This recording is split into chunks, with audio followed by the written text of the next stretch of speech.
महाराष्ट्राची भाग्यरेषा असलेला समृद्धी महामार्ग आता संपूर्णपणे बनून तयार आहे। 5 जून 2025 रोजी इगतपुरी ते आमणे या 76 किलोमीटर टप्प्याच्या उद्घाटनानंतर नागपूर ते मुंबई हा 701 किलोमीटरचा महामार्ग आता पूर्णपणे सुरू होणार आहे। त्यामुळे नागपूर ते मुंबई प्रवासाचा वेळ 16 तासांवरून केवळ 8 तासांवर येणार आहे। समृद्धी महामार्ग हा इन्फ्रामॅन देवेंद्र फडणवीस यांच्या दूरदृष्टीतून साकारलेला ऐतिहासिक प्रकल्प आहे।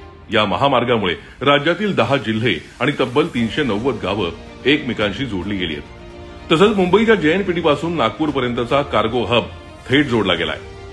समृद्धी महामार्गामुळे 50,000 कोटींपेक्षा अधिक औद्योगिक गुंतवणुकीची शक्यता असून 18 नव्या smart townships, logistics hub, food parks, पर्यटन आणि रोजगाराच्या संधी निर्माण झाल्या आहेत। समृद्धी महामार्गावर अभियांत्रिकी चमत्काराचीही अनेक उदाहरणं पाहायला मिळतात।